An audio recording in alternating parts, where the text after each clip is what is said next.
सर्वोच्च न्यायालयाचे सरन्यायाधीश भूषण गवई यांचा बुधवारी अमरावतीत जाहीर सत्कार सोहळा पार पडला।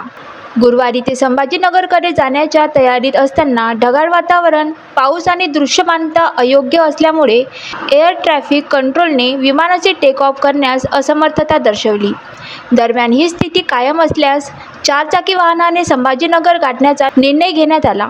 त्यामुळे दुपारी 1 ते 3 वाजताच्या सुमारास प्रशासनाची प्रचंड तारांबळ उडाली। सरन्यायाधीशांना संभाजीनगरकडे पाठवण्यासाठी पोलीस प्रशासनाने वाहने इंधनासह सुसज्ज केली होती, परंतु 3 वाजता बेलोरा विमानतळ एसटीकडून विमानाचे टेक ऑफ करता येईल असा निरोप आला। प्रशासनाने सुटकेचा निश्वास सोडला। दुपारी 4 वाजताच्या सुमारास सरन्यायाधीश भूषण गवई हे पत्नी डॉक्टर तेजस्विनी, पुत्र ज्योतिरादित्य यांच्यासह चार्टर प्लेनने संभाजीनगरकडे सत्कार सोहळ्यासाठी रवाना झाले। त्यावेळी खासदार बळवंत वानखडे, विभागीय आयुक्त श्वेता सिंघल, विशेष पोलीस महानिरीक्षक अमरावती, जिल्हाधिकारी आशिष एरेकर, पोलीस आयुक्त अरविंद चावरिया, जिल्हा पोलीस अधीक्षक विशाल आनंद आदींनी त्यांची भेट घेत शुभेच्छा दिल्या। SMR news